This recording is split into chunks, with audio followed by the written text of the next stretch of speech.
Ever felt like, who am I to be helping or teaching others? Hi, I'm James Delong. Welcome to Savvy Kingdom, and today I'm going to talk to you a little bit about how I overcame what I call a bad case of imposter syndrome. But first, let's talk about you.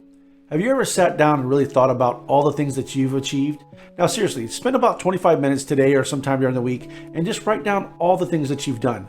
I bet you there's a lot more things on there that you even like, oh, I forgot I did this. I forgot I did that. Oh, I won this award, or I've helped this person. I've done this. So I'm bringing that up because it's really important, because you're going to get past what I call the imposter syndrome. Once you realize you actually have done a lot more than you think, it's just you may have not forgotten, or maybe just overlooked some of the things that you didn't think were as valuable. But I guarantee you, if you ask somebody else, they can tell you a lot more things that you've done that you don't even realize it. So, but as far as what I wanted to talk to you about today is how I broke my imposter syndrome. It actually happened many years ago. I've been in the internet marketing or marketing world for many years. And at some point, I was actually very confident in the stuff that I did. However, giving somebody charging a client or asking somebody for money, that's the part where I felt like, wow, this is getting kind of serious. No, who am I to tell this person, hey, do this and do that? Now, even though I've achieved those results myself, I still felt at that time that I wasn't qualified enough. I didn't have a plaque or a certification, because this is just stuff I'd done on my own. I don't have no accolades or whatever you want to call them. These are just things that I've done. So I wanted to bring this to your attention because I want you to realize maybe you don't have a certain degree or something like that. That doesn't mean you aren't good at what you do or whatever it is you want to teach, or if it's a crafting or if it's your hobby. There's a lot of things, and that's why I'm bringing this, because this is a topic that I bring towards the crafters and makers, especially people that crochet, is because a lot of times there's things that you've done you take for granted for. And I say it especially for like the handmade business, because there's products that you worked on, the skill set that you've learned to make something. And if you're a person that's making it a business where you're trying to sell it, you really have to understand your worth, because creating products let's talk about crafting here. Let's talk about crocheting specific. The cost to make something. Yes, the physical cost to make it. Then you got to figure the labor. Well, how many years of lessons, or how long have you been doing this craft that you've actually honed in your skill? That's a really important factor. And then you figure people that want to buy these products from you aren't asking for the price that you're really worth. So there's a gap between that. And actually, if you watch one of my other videos, we talk about the value and how to price your items. But today I'm just talking about the imposter syndrome. So I want you to realize you're a lot more experienced and skilled than you believe. So I want to tell you a little story about what happened about 10 years ago. Was actually a little bit longer than that. One of my friends, he's actually he was a personal trainer, and I remember him doing like boot camps and stuff, and he was charging a very small amount. And this was like outdoor boot camps when CrossFit was just getting off or starting to take off really well, and he was charging like $10 a person, which again, I'm not saying it's bad or good, but $10 a person. And he'd get like, say, 20 people to show up in these afternoon classes. And I thought about it. I was like, wow, that's just $10 a person. You got 20 people, you only made $200 for the day. It cost you a lot of gas and time and energy to go out there. But he still, in the end of it, he still made his money. I mean, he made money from it. But I thought about it. I was like, this guy to me is a professional. And he was like, well, I can't charge anymore. So we had to talk about it. He's a buddy of mine. And then I asked him a little further questions. So this is what bringing out the experience that he had that he didn't realize. So we talked about his skill set. Well, first of all, dude's in amazing shape. He looks great. And then I asked him about, like his professional skills in sports and stuff. And he mentioned to me how he's always in the top 50 in these, marathons and these big runs and stuff like that. And then he started telling me little things here and there he's done. I was like, dude, you are technically a professional. If you're in the top, 5 of your age class and you're doing this and you're always running these things, to me, I look at you as a professional. Maybe you didn't get paid as a professional sport, like an athlete, and got paid for that, but you're living proof. I can see it just by your physique, and I can see how you train and the experience you have. That's a lot more than $10. So then I asked him this. I was like, well, let's talk about celebrity trainers. How can a celebrity trainer that wants to teach an actor how to work out or whatever to only charge them $10 an hour or whatever? You think he can do that? No, because he has an experience. He has this something in that made other people believe that this physical or trainer, whatever you want to call him, has the skill set to teach that. And I was like, you have all that stuff. So what he did next was amazing to me, because I like the fact that when people not only just listen to me, but they actually take the advice and run with it. Because I've given a lot of advice when it was asked about, I'm not giving out free stuff, but when people ask me these questions, I like to help them out as much as I can.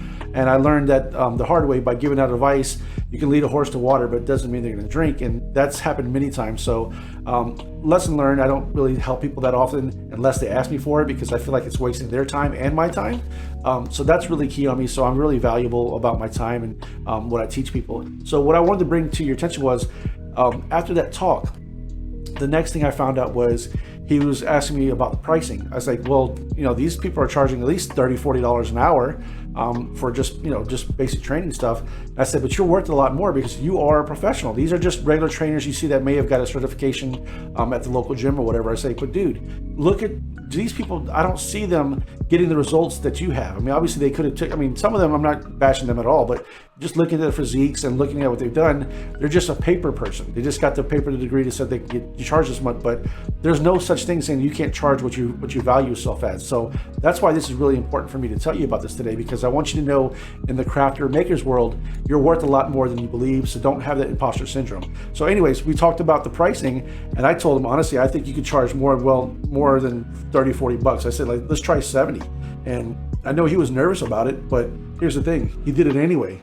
And the crazy thing about it, he actually I think he had just a few less that showed up, but pretty much everybody showed up for that weekend. So now you're talking about going from 20 people at $10. Now he's got like 15 or 14 members that came up out there at $70. So that's a big difference on one weekend of working. And it's something that he's doing anyway. So it's an hour boot camp that he did, say 15 people at $70. Well, that's a pretty good amount of money to make, just because he's showing what he's valued and what he's worth. And I can tell you, after that, he was really happy with the advice that I gave him. And that actually showed me myself how I broke free my experience. I broke through my own imposter syndrome by teaching him how to break through his. So it helped me out. So it was a double-edged thing that worked for both of us. So I was able to break my silence by teaching him, and then for him to do the same thing. I was like, you know what I know works, because I've done it for myself, but now I feel like I can teach him. And then he's done it. So I was like, that was just a great thing to see. And that's what I wanted to bring up to your attention. Now, the next thing I want to talk about here is my crochet skills. So many of you that know me from the Savvy Kingdom channel, I just like the community aspect of it. I mean, I don't crochet as much as I should. I mean, I still always have stuff around me. I'm always making things, but I'm not always making things. I just play around making swatches. I just like doing that because it's just relaxing. But here's the deal. How can I teach somebody to crochet if I'm not that good? Well, there's two steps to it. The first one is, how good am I? Do I know the basics? Do I know the advanced stuff? And I can tell you right now, I don't know the advanced stuff. I've been crocheting for the last 3 years. Even though I don't crochet that often, I'm very familiar with the patterns. I know how to read stitches. I know how to read the patterns, and I know how to look at stitches and count them and stuff like that. I know how to do the basic stitches, meaning like single, double, half crochet, and half double crochet, treble, just the basic stuff. So that's where I'm very confident. So you can look at me and say, well, he doesn't make a lot of stuff, so how can he be teaching people? Well, I can teach somebody, because if I can tell you, here's how to single crochet, and I bring up my hook and needle, or my hook and yarn, and I'm doing it, I can actually teach you that. I have the utmost confidence that I can teach somebody how to do that. Can I tell somebody about the parts of a hook? Can I tell them about the head? Can I talk about the throat? Can I talk about the different parts of the hooks? Yes, because I do this. This is the stuff that I'm around. So I don't feel like I have any imposter syndrome teaching that. But the main thing I want to tell you is, as long as you're very authentic and you're real about what you do. Now, when it comes to like graphs and designs and stuff, I don't know that at all. So I won't teach that. I don't have no imposter syndrome, because I'm not going to fake that part of it. I'm going to be real and to be honest with you. So like right now, I actually do have what's called the Royal Seller Masterclass, the Royal Maker Masterclass, which teaches people how to crochet. And what I mean by that is, like, I could actually take you from, if you sat down with me, I can teach you how to go from start to finish, understand the different parts of the yarn, understand how to read a yarn label, understand what tools and notions you need. I can teach you how to do single crochet, half double crochet. I can teach you all that. I can say, here's a scarf. I can walk you through each step. Here's row 1, row 2. I can walk you through that. So technically, yes, I can teach anybody how to learn how to crochet and make their first swatch or pattern. So I'm very confident with that. But now, if you ask me, hey, can you teach me how to make an amigurumi doll? hold up, nah, that's too much. I can't do that. That's not my skill set. So I'm not even gonna lie. That's something where I would bring somebody that has done that and ask them to come in and help me and teach somebody else. So I know my skill set. I know where I'm at with that. So that's what I'm really, wanted to tell you as far as how I broke my confidence, and how I broke the imposter syndrome and gained confidence by teaching people and not being afraid to be authentic and tell you, I can teach you how to learn how to crochet in 7 days. I'll teach you from the step 1 to step 8, whatever it takes, because I have that confidence and I know now what my value is and what I can do. So the last thing I want to mention here is for you to not doubt your abilities. And as long as you're authentic, and it takes courage to do what I tell you. So like right now, there was a point that I talked to people about doing videos. Right now, you can see me doing a video. This is not the most comfortable thing, but I don't care. I'm okay and I'm doing it, and I'll keep on doing it. And the more I do, the better I get. So this is not the courage that I'm telling you is like not to be afraid of taking steps, because you may not be good at it at first, but you'll get better and better.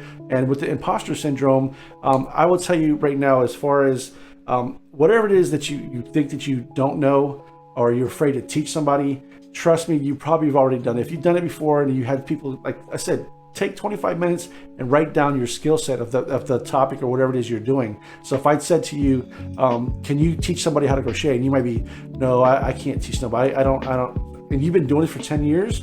You just don't have the confidence. And that's what I'm telling you. It takes courage, and it takes a lot of courage to come out and just like, you know what, I really can do this. So that's what I wanted to bring to you today. I just wanted to keep this little talk just to let you know how I broke through my imposter syndrome years ago. I'm not afraid of it. I'm not afraid to try anything, and I'm just upfront about it. I'll be authentic, and again, I can't teach you certain things on crocheting. I don't do them. I learn the stitches as I go. And if you can see, if you go to Savvy Kingdom's YouTube, you'll see me learn and create stitches. I'm perfectly okay with sitting down for 2 hours, learning as many stitches as I can, or I learn a stitch and then teach it, because I can learn it right then and there. It may not look the best, it may not be the perfect tension, but you give me a couple hours with it or a day, and I can learn it really well.